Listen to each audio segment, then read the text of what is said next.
Imagine for a second, right, that you are the leader of a country, Okay.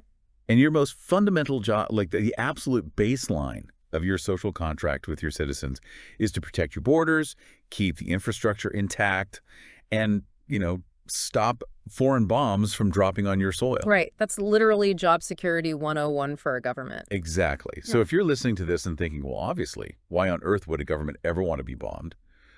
You aren't alone. It goes against every single thing we assume about national security. Yeah, it totally does. But what if, in one of the most complex geopolitical chess matches on the planet, a government looked at foreign missiles raining down on its own territory Maybe. and secretly viewed it as a lifeline? Yeah, it completely flips the conventional wisdom right on its head. It really does. Because we are so conditioned to see military strikes as, an attempt to destroy an enemy. But when you look at the actual mechanics of how power works in this specific region, the logic behind inviting a limited attack becomes remarkably clear. Yeah. Dark. I mean, very dark. But Okay, let's unpack this. Our mission for today's deep dive is to untangle this incredibly messy web of Iranian geopolitics, the surging domestic unrest, and the very chaotic dynamics of the opposition groups trying to take control. and it is a tangled web, for sure. Oh, absolutely. So we are relying on one highly detailed source to guide us through this today. It's a recent, very in-depth audio interview from Radio Irava featuring Mr. Amir Karegar, who is a poet and a political activist. Right, but we do need to establish a very firm baseline before we jump into his actual argument. Yes, absolutely. Good point. So just to be totally clear with you up front, this source material contains highly politically charged viewpoints. Very charged. Yeah, regarding the Iranian regime, foreign governments, and various opposition figures. We are not taking sides here, and we aren't endorsing any of the factions or political opinions mentioned. Exactly. Our only goal today is to impartially unpack the arguments and ideas exactly as Mr. Karegar presented them in the source material so you can understand the different perspectives at play. Right. So let's start with the macro view. The recent U.S. and Israeli military strikes on southern Iran. The ones dominating the headlines. Exactly. The prevailing narrative on the nightly news is that these foreign powers are, trying to dismantle the Iranian regime. But Karegar argues that this is a total misread. Really? Yeah, he insists that the United States and Israel do not actually want to overthrow the regime. Wait, if they are launching military strikes and bombing infrastructure, why wouldn't they want the regime gone? Well, I mean, to use an analogy, it sounds like taking a sledgehammer to demolish a house, but like deliberately mapping out the blueprints so you never hit a load-buying wall. that's a great way to put it. Why swing the hammer at all if you want the building to stay standing? What's fascinating here is Karegar introduces this concept of a lucrative enemy. Lucrative. Yeah, lucrative. A managed, weakened survival for the regime is actually incredibly profitable and strategically useful for global and regional powers. Like who? We're talking the US, Israel, and even China and Russia. Let's play out the alternative for a second. If the current regime were completely overthrown, it would likely be replaced by a democratic, popular rule, right, Yeah. representing the actual Iranian people. Right. Well, a strong, independent, democratic Iran would completely upend the current balance of power. It would change the energy markets, the arms trade in the region, everything. Oh, wow. So it's about maintaining a predictable, manageable level of chaos. Exactly. The source outlines exactly what the U.S. is trying to achieve with these strikes, and you're right, regime change just isn't on the list. Not at all. Karegar notes their actual goals are preventing a wider, uncontainable regional war, protecting their own military bases, securing global shipping and energy routes, and, stopping Iran from finalizing a nuclear weapon. Right, containing the threat is the objective, not eliminating it. Yeah. And Karegar makes a fascinating distinction regarding Israel's goals, too.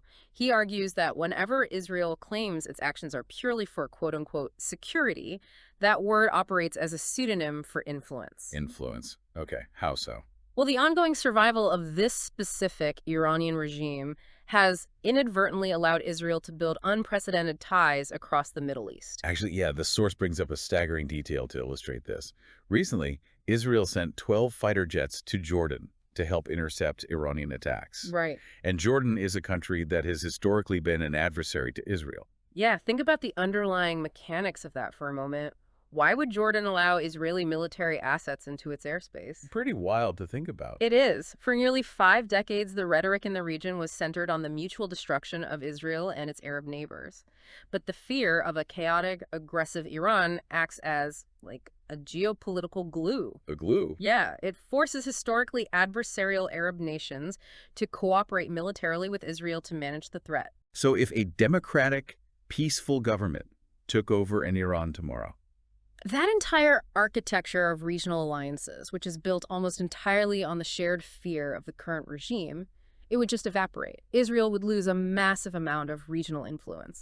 okay, so if we accept this premise, that foreign powers are essentially keeping the regime in this state of geopolitical purgatory, hitting them just hard enough to contain them, but not enough to topple them, we have to look at the other side of the equation. Right. How does the Iranian government view this constant state of external conflict? If they are the house getting hit with the sledgehammers, why aren't they trying to stop the demolition? Because Karegar argues they don't just tolerate the foreign war, they actively require it. They require it. Yeah, they view it as a blessing. And he points out that this isn't even a new strategy. He references historical statements from Khomeini and warnings from past opposition figures like Musa Kiabani. Yeah, Kiabani predicted decades ago that the regime's intense domestic suppression would inevitably force them to seek out foreign crises just to survive. And Karegar brings this right up to the present day with a really blunt quote from Iran's current foreign minister, Abbas Araghchi. Yeah, that quote is intense. Araghchi stated, "We would not fight unless the cost of not fighting is higher than fighting." He even went so far as to say that accepting a suspension of their nuclear program would have caused damages to the regime that were worse than the damages of actual war. Right, so we have to ask, what exactly constitutes a catastrophic cost of not fighting? Like, what could possibly be worse for a leadership than having their own military infrastructure bombed? Right, what's worse than bombs? According to the source, the answer is the domestic uprising. Karegar highlights a quote from Mohammad Bagher Ghalibabov, the Speaker of the Iranian parliament. This one is chilling. It really is. When Ghalibaf was asked to identify the biggest threats to the regime, he didn't name the U.S. or Israel. He said first the street, second the street, and third the street. The street being the Iranian people. Exactly. If we connect this to the bigger picture, it explains everything. Let me put this into a different context to see if I'm tracking this. Imagine a massive corporation, right, where the factory workers are completely fed up. Okay. They are on the verge of a massive strike. They're ready to burn the corporate headquarters down because of terrible wages and systemic abuse. Right. Internal chaos. Yeah. So to survive, the CEO deliberately starts a massive, highly public legal battle with a rival corporation just to manufacture an external crisis. Oh, I see where you're going. The CEO points out the window and yells, "We are under attack by them. We all have to unite." And it forces all those workers to drop their domestic demands and focus on the external threat. Yes, that is exactly it. The foreign war acts as a heavy lid on a boiling pot. Karegar's analysis suggests the regime is terrified of its own citizens. Terrified. Provoking limited strikes from Israel and the U.S. isn't a failure of their foreign policy. It's the very mechanism they use for domestic survival. Yeah, it allows them to enforce a state of emergency, label any internal dissent as treason during wartime, and just crush the protests. So what does this all mean? Because if the regime uses foreign conflict as a tool to crush domestic uprisings, that means there's a massive vacuum of political legitimacy inside the country, right? A huge vacuum, yes. The people are desperate for an alternative. So let's look at who is actually trying to step into that void and why Karegar argues they are fundamentally failing. The source spends a significant amount of time examining the political opposition. Specifically focusing on Reza Pahlavi, the son of the former Shah of Iran. Right. And Karegar's critique of Reza Pahlavi is incredibly sharp. He accuses him of intense political opportunism. He argues that Pahlavi changes his political colors based on daily interests and relies heavily on foreign intervention and intelligence agencies rather than building a genuine coalition with the Iranian people. And the source points to two recent, highly contradictory interviews Pahlavi gave to Western media to illustrate this, right? Yeah. In an interview with Reuters and then another one with Fox, Pahlavi spoke about his willingness to work with the IRGC, which is the Islamic Revolutionary Guard Corps. Right, essentially the regime's fiercely loyal paramilitary wing. Exactly, the ones used to suppress protests. And he also mentioned working with the Basit militia, which is the volunteer force often used for really brutal street-level crackdowns. Right, but Pahlavi claimed he only meant he would work with the lower ranks of these organizations, not the top brass. All right. But Karegar views this as a massive disqualifying contradiction. I mean, how can an opposition leader claim to represent the victims of the regime while simultaneously signaling a desire to absorb the very military apparatus that beats and kills the protesters? Yeah, that's a tough sell. Karegar also dissects a very controversial alliance Pahlavi recently made with a man named Maximilian Jazani, who also goes by Maziar Jazani. Yes. And to give you the context from the source, Maximilian is the son of Bijan Jazani, a prominent leftist leader who was executed under the rule of Reza Pahlavi's own father, the Shah. Right, which sounds crazy on the surface. Well, I have to pause and look at the counter-argument here. Because if Pahlavi, the son of a monarch, is bringing in the son of a leftist leader that his own father's government executed, isn't that the literal definition of unity? You'd think so, yeah. I mean, from a PR perspective, it looks like healing old historical wounds and bringing disparate factions together, like burying the hatchet. Well, Pahlavi's camp promotes it exactly that way. They frame it as a change in political discourse, a symbol of national unity. Right. But Karegar, along with other critics cited in the source like Zinat Mir Hashemi, they completely dismantle that narrative. Really? How so? They argue it is nothing more than theatrical rebranding. They dismiss Jazani as a political nobody with no prior involvement in the actual freedom movement. They accuse him of just seeking what they call colonial crumbs. Colonial crumbs, wow. Karegar really goes after that specific phrase, change in political discourse, doesn't he? Oh, yeah. He mocks it.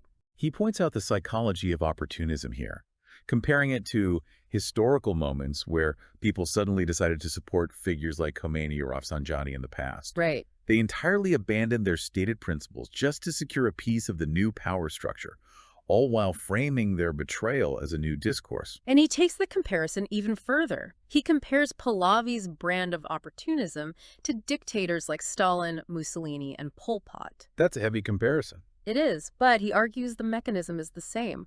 Leaders who radically and constantly change their stated ideologies whenever it suits their pursuit of absolute power. And Karegar argues that beneath the modern rebranding, Pahlavi's internal mindset hasn't changed at all. Not a bit. He notes that Pahlavi still uses highly monarchical language, referring to my team and my committee, carrying himself as if he is already a king issuing decrees. Right. Furthermore, Karegar claims Pahlavi is relying on what he vividly calls waste material in the sewer. Yeah, strong words. Which means political infiltrators, opportunistic defectors, and individuals with ties to Savak, which was the notoriously brutal secret police of the former Shah. So Karegar poses a fundamental philosophical question about this opposition movement. Okay.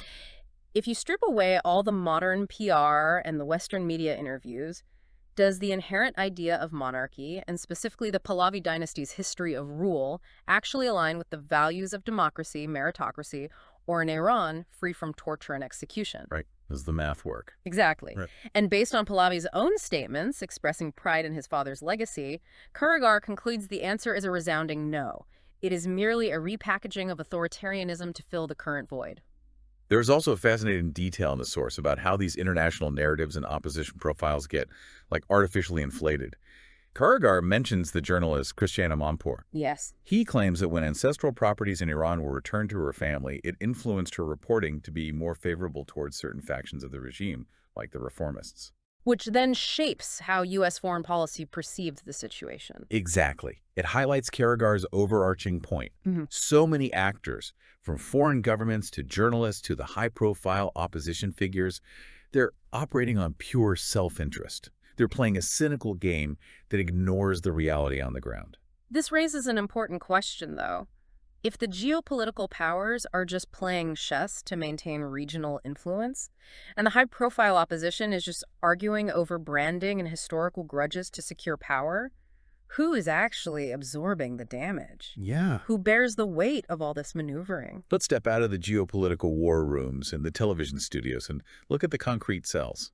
Because the ultimate cost is being paid by the people trapped inside the country. Right. The source brings our attention to the devastating reality of the prison hunger strikes currently happening in Iran. Because while the regime is trying to project a managed toughness externally to deal with the foreign strikes, they are terrified of looking weak internally. And historically, the mechanism this regime uses to cover up internal weakness is extreme domestic violence. Here's where it gets really interesting. The source notes a horrifying surge in executions recently. And this isn't just a grim statistic.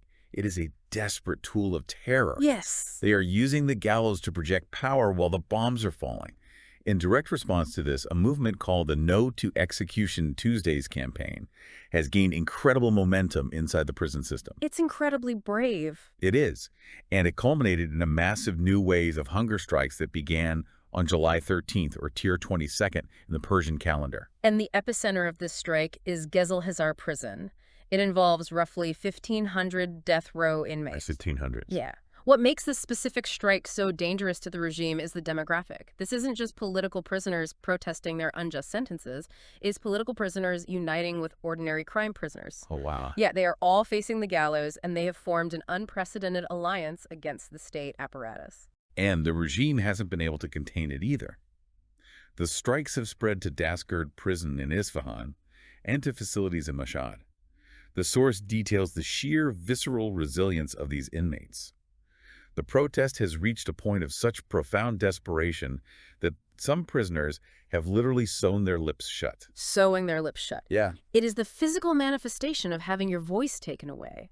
When the state strips you of every right, every legal avenue, and your very freedom, you turn your own body into the final battleground. Think back to Galibaf, the Speaker of the Parliament, saying the biggest threat to the regime is the street, the street, the street. Right. This hunger strike is the ultimate protest of the street, taking place in a location where there are literally no streets. It's happening inside concrete cells on death row. These prisoners strip away all the geopolitical posturing. They aren't talking about lucrative enemies or changing political discourse. Despite facing the absolute worst consequences imaginable, they are the actual physical embodiment of the resistance the regime fears most. They prove that the core conflict driving all of this chaos isn't between Iran and Israel or Iran and the U.S. Right. The true conflict is between the Iranian regime and the Iranian people. So, as we wrap up this deep dive, let's bring it all back to you. Why does untangling this complex web matter? Why should you care about shifting alliances in Jordan or the historical baggage of the Pahlavi family? Good question. Because understanding the mechanisms behind these events means you can look past the explosive, click-driven headlines of foreign missile strikes. You can see the real engine of change. It's not a fighter jet or a foreign policy summit. It's the domestic struggle. It's a regime so terrified of its own citizens that it uses the threat of foreign war as a shield, while prisoners on death row sew their lips shut in pure defiance. And Karegar's analysis leaves us with a fascinating, almost paradoxical final thought to consider based on everything we've talked about. What's that? He mentioned that if there were a sustainable non-war situation, like a true lasting peace, the regime would lose its primary excuse for domestic suppression and would inevitably be overthrown by the people. Right. So consider the implications of that. If foreign powers suddenly decided to stop all external pressure, stop all military threats, and completely ignore the regime, would the silence of the international community actually be the very thing that causes the regime to finally collapse from within? Wow. It fundamentally changes how you look at the news. Going back to our house metaphor, it makes you wonder if those foreign sledgehammers aren't actually trying to destroy the house at all. Yeah. Maybe the blows from the outside are the only things hammering the nails in, keeping the rotting wood together. Exactly. Take away the hammers, and maybe the house just falls in on itself. Thank you for joining us on this deep dive. Keep questioning the headlines, look for the motivations beneath the surface, and we will see you next time.